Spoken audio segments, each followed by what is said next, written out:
Your C# code can suffer from three different kinds of errors. The first is syntax errors. These might be caused by misspelling keywords, or using incorrect literal values, or missing a block end, so you don't close a block, or close parentheses, or close quotes, or something like that. These errors are the easiest to catch. Normally, Visual Studio syntax checking does the work for you, and you'll get a red squiggly underline, and you don't want to ignore those red squiggly underlines, because it just means your code isn't going to compile successfully. Then the second kind of errors are runtime errors. These cause execution of the program to stop unexpectedly. Maybe your code attempted to read from a drive that doesn't contain a disk, or attempted to write to a file that was locked. You generally can't avoid runtime errors, but you can handle them as they occur. And then the third kind of errors are logic errors. These are the most difficult type of error to catch because they're caused by mistakes in design. If your code loops 10 times instead of 15 because you didn't understand the scenario, you've got a logic error, and only you can determine what the correct solution should be. Visual Studio is a little bit less help in catching logic errors because unless Visual Studio can understand the underlying logic of your application, then it's not able to catch that. But it does have tools that can help you. So in general, Visual Studio does have tools that help you with all of these errors. All right, so here I am in Visual Studio. What I'm going to do now is I'm going to create another console application and use it in order to demonstrate some of the debugging features that are built into Visual Studio. All right, so I'm going to come up here to File, New, Project. I want to create a console application. I'll put it in Learn Now Samples. And I'm going to name this Teen Calc. Because as you're going to see, I'm going to use this in order to calculate whether or not a person is a teen or not. All right, I've configured that, so I'll click on OK, and Visual Studio will proceed to create the application for me, including all the project folders and so forth. And then I'm going to come over here to Solution Explorer, and I'm going to rename this. So I can right-click on it, select Rename. And actually, I don't want to do that to the project. I want to do that to the program file. So I'll just single-click on it again, and I'm going to rename this to Debug Sample. And it asks me if I want to perform a rename of this project to all references in the code element project. And I'll select Yes, and that'll rename my class there to Debug Sample as well. All right, now I'm going to type some code. So first thing, I'm not going to use any of these other namespaces, so I'll go ahead and get rid of those. And then I need to add code to my main method. First thing I'm going to do is I'm going to declare an integer variable, and I'm going to call that age value. So that's going to be a place where I'm going to hold temporary values. And then I'm going to prompt the user to enter an age. So I'll ask for the user's age.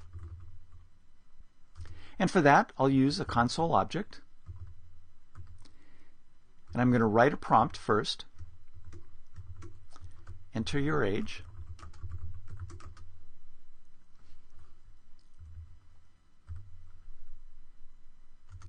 And then I'm going to read the age. So I'm going to be a little bit heavy-handed with comments, but some of these are fairly obvious what the code does. So in a real application, you probably wouldn't comment it quite like this. But just to demonstrate how in a real application, if you have complex statements, you may want to do a lot of commenting. Okay, so I'm going to read the age. And to do that, I'm going to set the age value. Notice that I get IntelliSense because I've defined that value. So I'm going to use the convert object. That's another object built into the .NET framework that does conversions. I'm going to convert what the user input to an int 32, 32-bit integer. And I'm going to use the console application and specifically the readLine method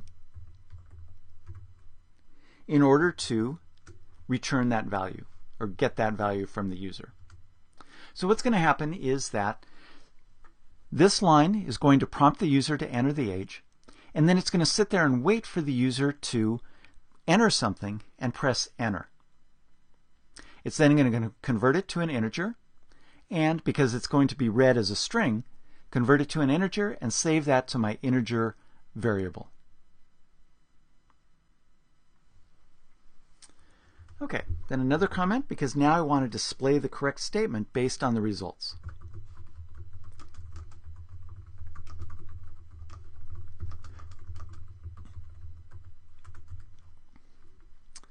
So I'm going to use a conditional here to check to see what the value of the age was. So I'm going to use an if, and notice that as soon as I hit parentheses, it includes the closing parentheses, one of the nice features of using Visual Studio as a code editor. And I want to check the age value. It appeared in IntelliSense, and I hit the tab key. If it's greater than 13, and, this is a conditional and, I want both these conditions to be true, the age value, hit tab again, is less than 20, because that generally defines what a teenager is. All right, so I have an if. If this condition is true, so if the age is greater than 13 and the age is less than 20, I'm going to write out something to the console. And specifically, you are a teenager.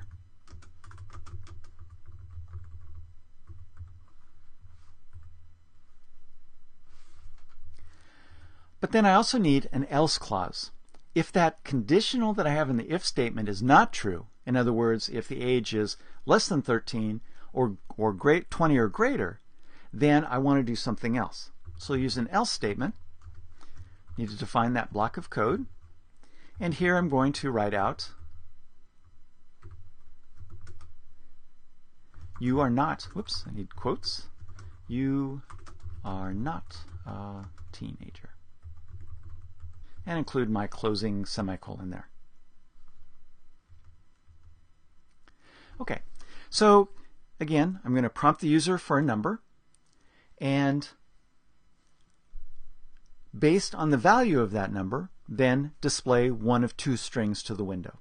Okay, all right, so using a little bit of logic, very simple kind of an application. But the thing is that if I run this application within Visual Studio, it will run that code, it'll wait for me to enter some number, and then as soon as I enter it, it'll display the information and immediately close the window. So what I want to do is I want to force the user to have to press a key in order to close the window. So I'm going to use the console object again. I'm going to write out a prompt, and here I'm going to say press any key to continue.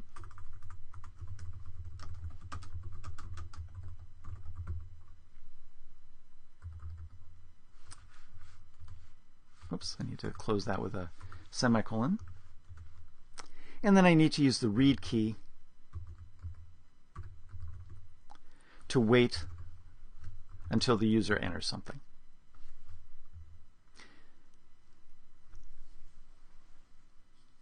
Okay, so that's the code for my application. Obviously, a brilliant application, meets all the requirements that our users have asked for, and so I've written the code, and now it's time to run it and test it. All right, so I'll go ahead and save the code. Now, strictly speaking, by default, you don't need to do that. Little pro tip here. As soon as I start to run the application, by default, Visual Studio will save all of the files that have not yet been saved. You can turn that off using Tools Options, but generally it's a good thing to have on. Another thing is that I actually probably save each file as I'm writing code with every 2 or 3 lines of code that I write, or comments or whatever, because I don't want to take any chance of something happening, my computer crashing, and it not being saved to disk.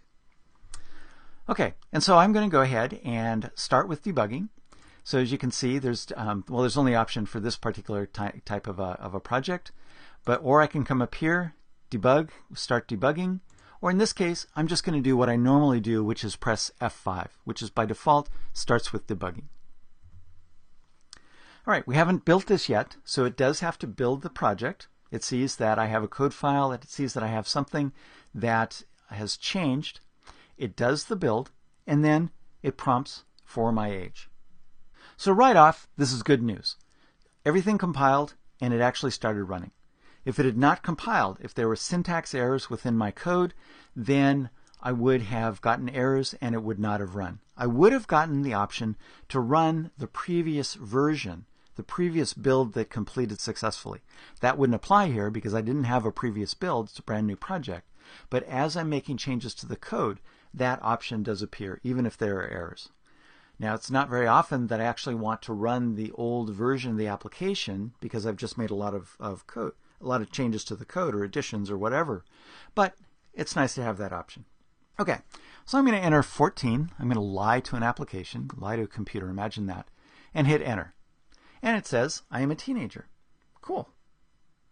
Okay, I'll go ahead and press any key to continue, and the application ends. Now, you can certainly write logic to continue to prompt the user for different values and make different calculations, but I didn't in this particular example. All right, I'm going to run it once again. Press F5. Doesn't need to build anything because everything is current. And I'm going to enter an age of 48. And you're not a teenager. Okay, so we have tested, a reasonable set of values. Our application works. Okay. All right, so now I'm going to perform a few more steps with this application so that I can examine some of the tools and windows that you can use to debug your code by introducing intentional errors and then seeing the results in the IDE. Okay. Now, as I've talked about before, syntax errors are the easiest to spot. Part of the reason for that is the automatic help that's available within the development environment. Okay, so now what I'm going to do is here in this int statement, I'm going to change the name of that variable to age value 1. And notice when I select it, it highlights all of the other uses of that variable in the code.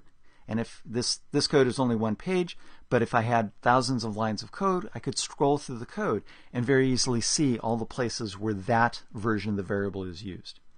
This variable is local to this main method. So if I have more code down here, more methods, additional classes, or whatever that use the age value variable, they won't be highlighted because they're not this variable. This variable is only in scope in this code block right here, no matter how much more code that I have. So make sure that you're clear on how scope works. But that's something that we'll explore more as we proceed through the various courses. Okay, so what I'm going to do is I'm going to change this to age value 1 and move off that line. And the first thing to notice is now I have a bunch of red squiggles, because if I hover over this, it says the name age value does not exist in the current context. I haven't defined this anyplace. And C# is a strongly typed language. I have to declare variables before I use them. Okay, but let's say that I don't see those red squiggles. Maybe the use of the variables is actually lower down, or I just have my monitor set to too high resolution so I don't see them. And I go ahead and I build the solution. Okay, here's where I get the error list window that appears. So the first problem here is actually just a warning. It says the variable age value 1 is declared but never used. So this is a way that Visual Studio helps you write efficient code. So if in fact this is finished code, I don't need age variable, I can go ahead and delete that declaration. The code will compile slightly more efficiently and I won't have that cruft in the output file. And in fact, when you optimize the code for the release version, there's a pretty good chance that sort of thing will get optimized out of the code anyway. But it's lines of code that I don't need to have in the file, so I can delete it. But if I did delete it, then I would still need to declare age value. So that's not my option here. Okay, and then notice that I have 3 more errors. And these are errors, these are showstoppers. The code ain't going to compile because they're these red X's, or strictly speaking, white X in a red circle. So the problem here is the name age value does not exist in the current context. I have to declare variables before I use them in C#. Unlike programming languages like JavaScript, where that's not a requirement, I need to declare variables. Okay, so the nice thing here is that it gives me plenty of information about where the error is. Again, simple application, single code file, only a handful of lines. It's pretty easy to get to where this problem is. But again, if you have dozens of code files, if you have thousands of lines of code in those code files, it can be very hard to locate those. Okay, so it identifies the project. This is nice because when I rebuild the solution or build the solution, I can have errors in multiple projects. And so this lists which project they're in. I only have one project, so that's pretty easy. It also tells me which file it's in, and then the line of code that it appears. So it tells me exactly where to find the error. But even better, I can double click on this error and it'll take me right to that line. Okay, so I'm now on line 19. I can see that right down here that I'm on line 19. That's where the cursor is. And I can see where that problem is. Now, fixing the problem is another issue. Where do I need to fix this particular problem?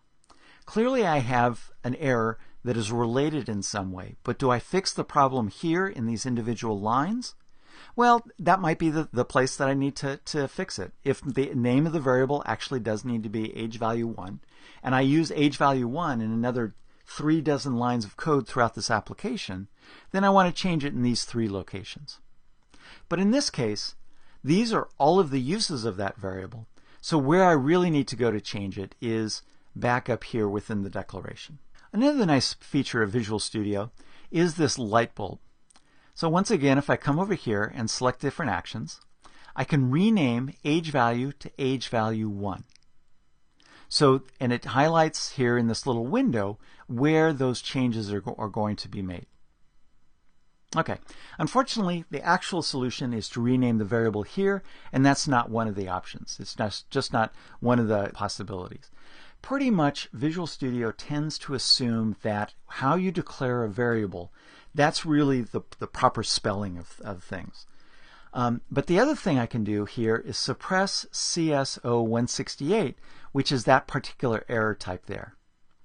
Okay, for warnings, for this kind of problem here, this is 168, so it's actually this one here. There are some kinds of warnings that you may want to consider ignoring, but do that only if you have a very good reason. This is a good piece of information to have, because if I'm truly not using this variable, if it was not a problem if I didn't use it down here, or maybe I have an age value declared someplace and this is extraneous, I want to get rid of that code. Clean up the code, keep it clean, it's easier to maintain, and so forth. But I can suppress that warning. Generally, you don't want to do that.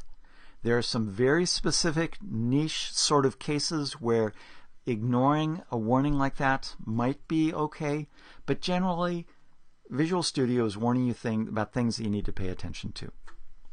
Okay, so in this case I don't want to do either of those actions, but I can come down here and there's different possibilities here. So I can generate a field age value in debug sample. I can generate a property debug sample.ageValue, or I can generate a local age value. So here's one that I may actually want to do. So in fact, I'll go ahead and select that, and it actually didn't complete the operation. That's sort of interesting. Just gave me a var right there.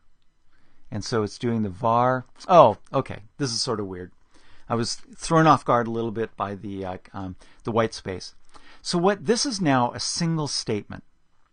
And so what it's done is it's added this var so that it declares this age value as a variable, immediately assigns it to the first value, and then now my red squigglies are gone because this variable is in fact declared.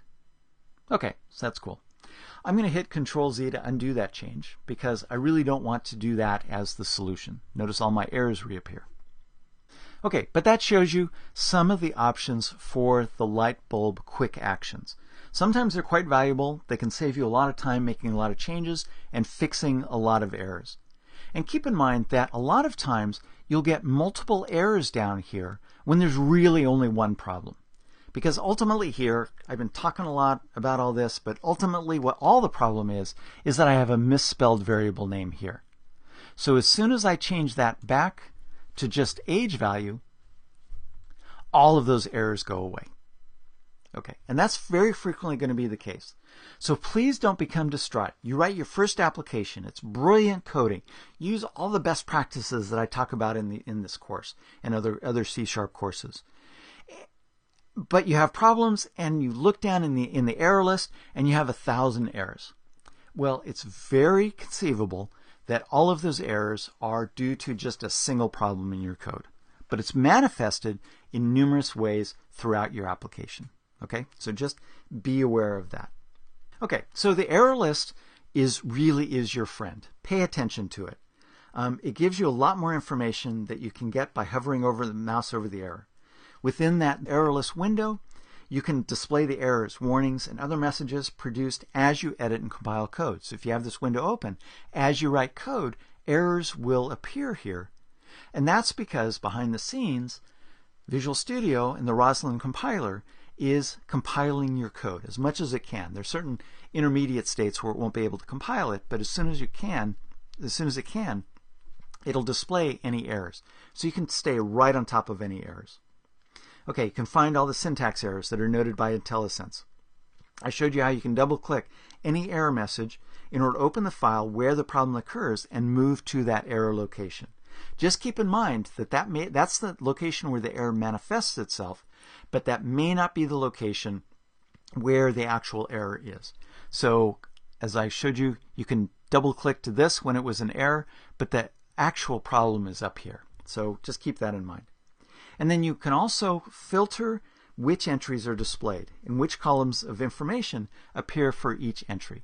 And you can search the error list and so forth. Click on these buttons to just display different errors. You can also look at errors for the entire solution or open documents that are currently open here within the designer, the current project, or just the current document. So you have a lot of ways to filter the errors. So if you do have 1,000 errors, you can really whittle them down. If you really need to work through each one of those 1,000 errors, then you can whittle them down and do them in a sensible fashion.